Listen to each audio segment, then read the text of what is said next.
Beginning about 5 years ago, I had this reoccurring dream that I had fish in a tank and I would forget to feed them. I'd wake up one day in my dream to discover, oh shit, several weeks have passed and I haven't fed these fish. Oh my God. And then I would feel overwhelmed by the responsibility of having these fish that I needed to feed. In some dreams, the fish would actually hop out of the tank too, and I would have to struggle to scoop them up and pick them up and get them back in the tank before they died.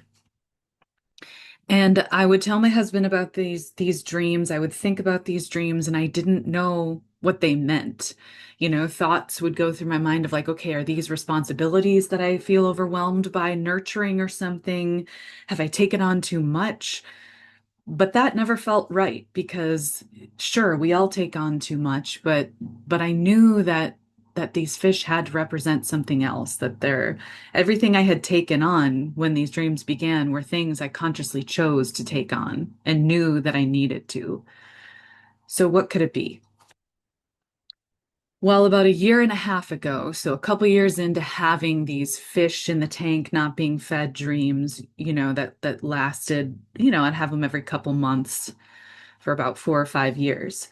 Well, a year and a half ago from today, I had a dream that I was looking at a lake, a very calm, still lake, and it was at sunset. So the beauty of the sun's setting colors, the purples and the oranges were kind of intermingling across this calm water. And I saw something stirring in the water, rippling, as if an animal is under the surface. And I looked closer, trying to figure out what it was. And then it slowly rose out of the water into the air. And I saw that it was this big lavender colored fish. And when I say big, it was probably, a couple feet narrow, looked like an ocean type fish. And it was this lavender color. And I felt this flood of emotion, this overwhelming joy, but also an ache, like a longing. Like I knew this fish and it was precious. And I started calling it to me and moving my fingers, saying, come on, come on, come on. When you're really trying to coax something towards you, and it would slowly was swimming through the air toward me. Now I learned from paying attention to that dream that lavender symbolizes the divine feminine. And I had this dream a year and a half ago when I was a little deeper into my psychic studies and my intuitive and spiritual studies. And so I knew what that color meant. And the divine feminine, the lavender, started showing up in my stories too. So I knew a year and a half ago that I was calling my intuition back to me. I was calling my feminine divinity back to me.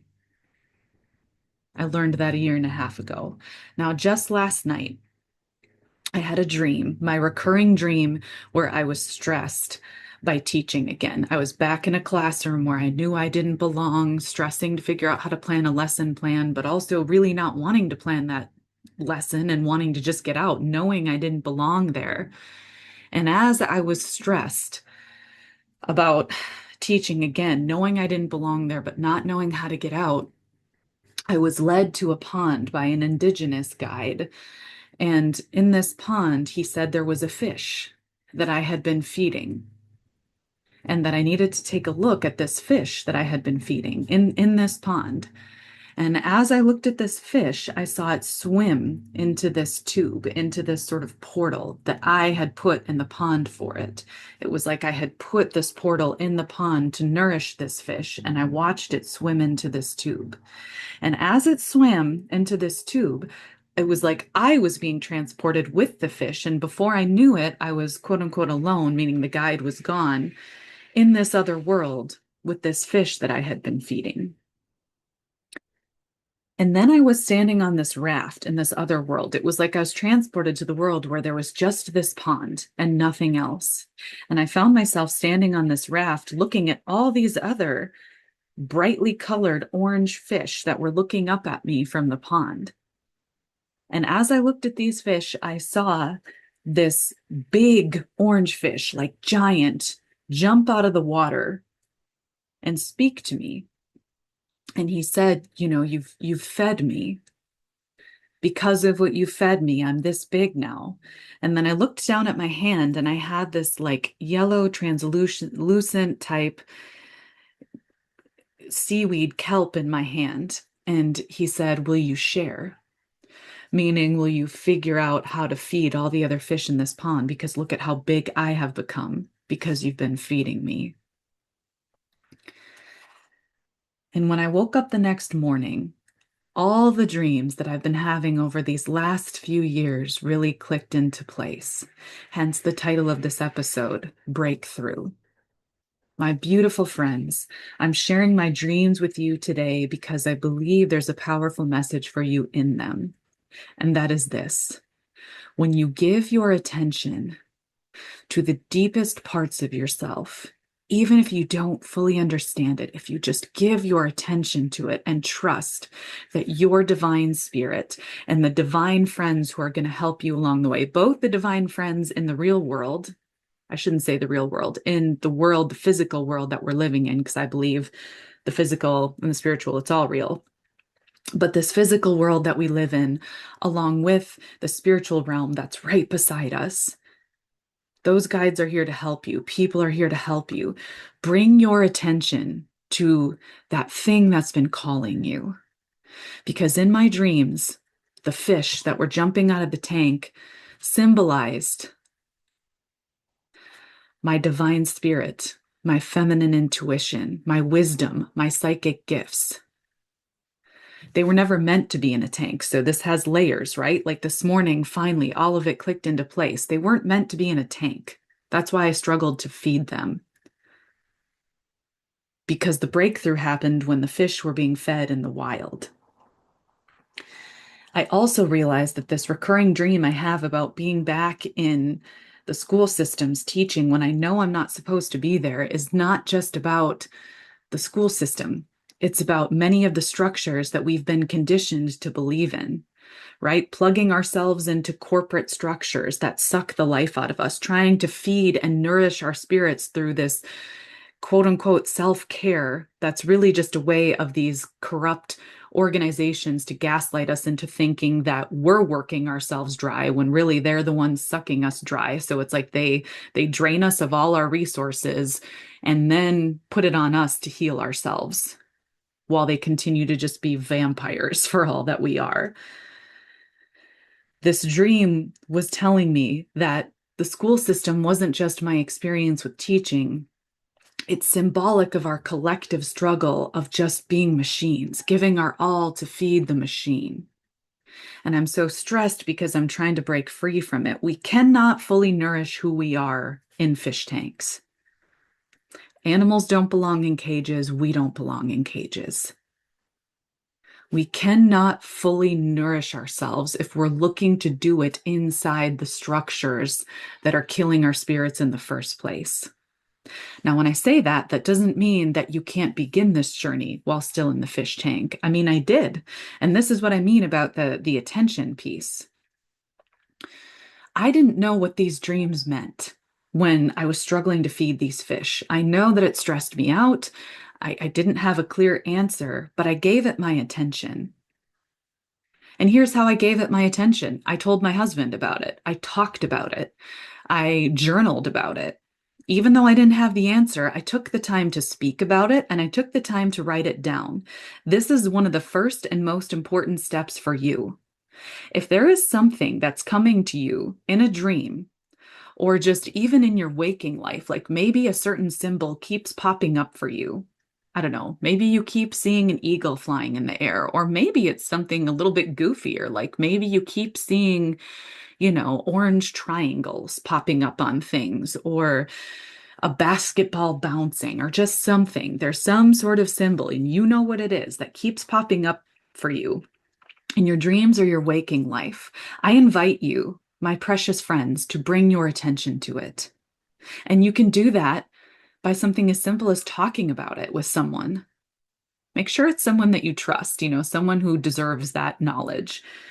but talk about it with someone. Write it down. Show yourself and your spirit guides that it's worth your attention, because I think we can agree our attention is a precious commodity. Look at all the things that are desperate for your attention. All the algorithms that want you to click and suck you in, all the ads that show you bright and shiny colors and people and things. Your attention is a precious commodity, because what we bring our attention to is what we bring our energy to. And I am inviting you to take that back. Please hear me, my friends. Take your attention back. It is precious. It is not a resource that should be squandered, exploited, taken advantage of. Take it back. Pay attention to the higher thing that's been calling you. And a very simple and easy way to begin is just talk about it. Write it down and trust that your spirit is strong enough to lead you down the path that will give you the answers that you need. And along that path are gardens, are storms, are shelters that you don't fully understand, are mountains you need to climb, because this journey with the fish for me has been intense. I did not have the answers right away when it was jumping out of the tanks. I just knew something was being leaked, something was being neglected, something needed my attention. And in my waking life, naturally, by giving attention to this fish tank dream, I started to go on this journey of rediscovering my spiritual gifts, of rediscovering myself, of rediscovering my purpose, of what I came here to do, which is to restore feminine wisdom. And things in my waking life started to feed that, right? These books that I needed started coming to me, but I did my part by reading them. I started to hear new voices. And part of how I started to hear these voices of wisdom was I turned off gossip radio and instead tuned into podcasts where people like Jay Shetty were having deep conversations with some of the wisest people of our time. I discovered Chani because I turned off the radio and listened to Jay Shetty. I discovered Rick Rubin and the book that changed my life, The Creative Act, A Way of Being. You have to read it. I'm going to link it. I discovered that because I turned off the radio and turned on wisdom. And these things set us on a path. So this fish tank dream set me on this path of, even though I didn't fully understand what it meant, something in me was sparked. And my higher self and the guides who are helping me connected me with the things that would help me nurture the fish, which were my feminine wisdom. But the beauty of this is that it started with these fish jumping out of a tank, okay? And I think that symbolizes me too, kind of messily jumping out of these soul-sucking structures, the workplace, it started with me jumping out of this tank, and maybe it was messy, desperately trying to find my nourishment, to me standing on shore calling something to me. Because when I was giving my attention to these books that were giving me their wisdom, but also triggered my own wisdom, when I began to write stories that I knew I was called to write, even if I didn't know why, I knew I was called to write them. When I began this journey, I began to nourish the fish, and I started seeing it in the wild. I called this lavender fish from the water. I called my divine wisdom back to me. I remembered it. My friends, I think if you start giving your attention to the thing that's calling you, you will begin to remember who you really are and where you really belong. And that just might heal some of the loneliness and isolation that you feel now, because you'll remember where you belong. And you'll also remember that you have the power to create that place for yourself and for other people. And it's not dependent on you having all the answers right away. It's dependent on you remembering that you know the way, that you can take that first step and allow yourself and allow those who are wanting to help you to walk with you. The dream I had last night, this beautiful, big, giant, bright orange fish jumped out of the water. And it was a fish that was in this other world, that was in this sort of spiritual plane, but I had a connection to it in the physical world, right? I was feeding it in the physical world. And then in the spiritual world, it was this beautiful bright orange fish. Now, bright orange represents the sacral chakra. That's our area of creativity and life, kind of just below our navel. And the color orange has come to me a lot in dreams. And I know from my study that it is because it is the sacral chakra, creativity, the life-giving forces that we all hold is something I am meant to heal for myself and for others. And that is the other beauty of this journey. If you bring your attention to the thing that's been calling you, when you heal yourself, you learn how to heal a piece of the collective. I wrote about it in my story Daenerys, which I shared a couple weeks back. If you haven't read it, you got to read it. I'm going to link that too. In my story, Daenerys, Arya Stark is building this big structure of built with dragon glass, and she does it because she's so traumatized from killing the Night King that she has to do something with this pent up energy that she has from just getting him on her, when she stabbed him, but also just the trauma of having a being like that touch her. And even though she was victorious, she was still touched by this dark energy, and she needed to do something with it, and healing herself by just bringing her attention towards this weapon that she used, but also that brought her close to the enemy. Before she knew it, she built a structure that healed her and healed the masses. And it's a big clue for what we do with our own trauma. It's not just about healing from our trauma. It's about using the weapons that we needed for war to build a safe haven for our collective, to build a community that's not centered on war, that's centered on safety, because we know from all psychological studies that what human beings crave most, what human beings need to thrive, is safety. We have to feel safe to access these higher things. So what is your weapon? What is the weapon that you used to survive that you now can use to thrive? What is the tool that you use to heal yourself that you know you can use to heal the collective? It's in your hands already. What needs to click into place for you today? Because part of the reason why I'm recording this right now is because I know that there's someone out there who's ready for something to click into place. You're ready to take that next step on your own path to healing, to restoration, and you know that you have the tools to help other people. This is for you. And to all of you, don't allow the things that suck your energy to take your attention anymore. You can take the first step because there is something that's been calling to you. And I know that our education system, because I was in it, I taught in it, teaches us that we have to do A plus B equals C.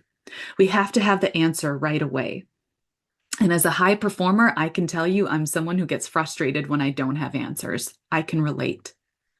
But as someone who also was willing to go on this journey of restoration, to go on this journey of reflection, of allowing pieces of myself to come back to me, that it's worth it. Because what bringing my attention to this fish tank dream did is it signaled to my heart, to my guides, to all of the compassionate, beautiful forces that are trying to help us in this world, that, hey, she's ready. She's ready to go. So bring your attention to the thing, whatever it is that's been calling to you. And you can do that simply right now by telling someone about it, being brave enough to be vulnerable and say, hey, I had this dream. Being brave enough to unplug from what's familiar, being brave enough to challenge your brain, to unplug from some of the dopamine hits that are begging for your attention, and instead write in your journal.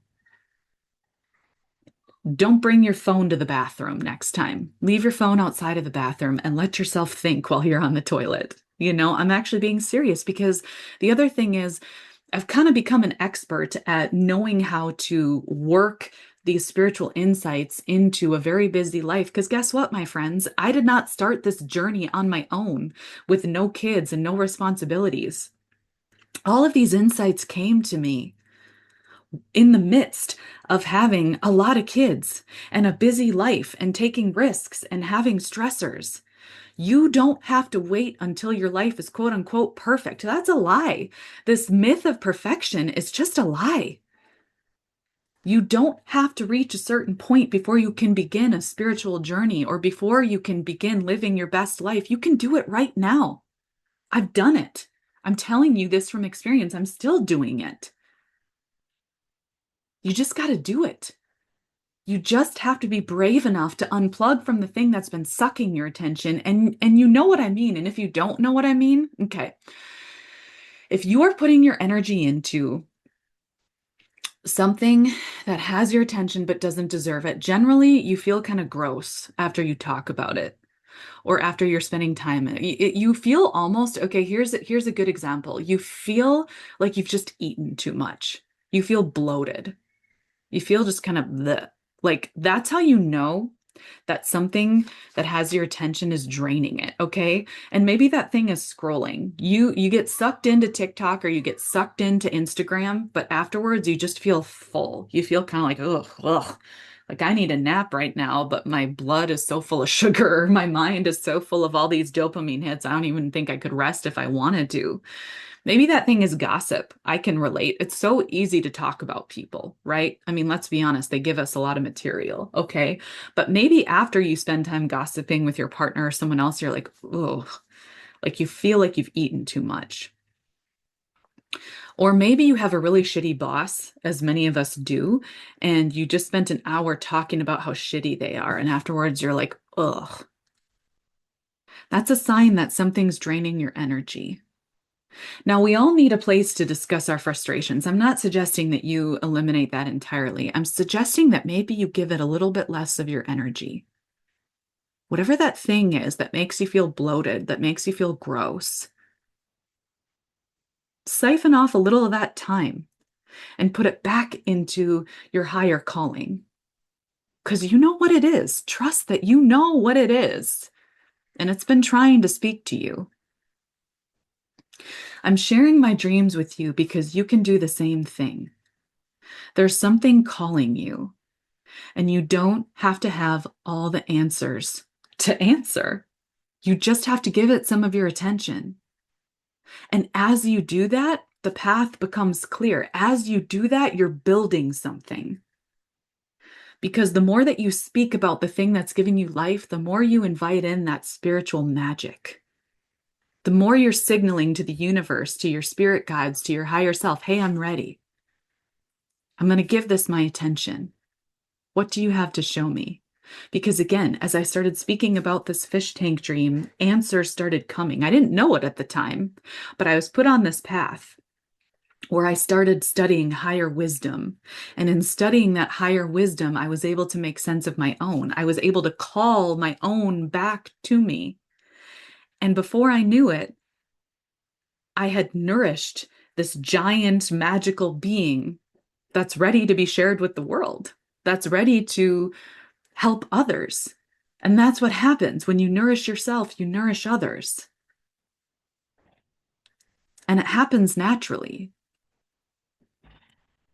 I'm so grateful that you joined me today. You know that there's someone that needs to hear this episode, so please listen to it again. Share it if you can. And in the meantime, though, I am so grateful for you for coming.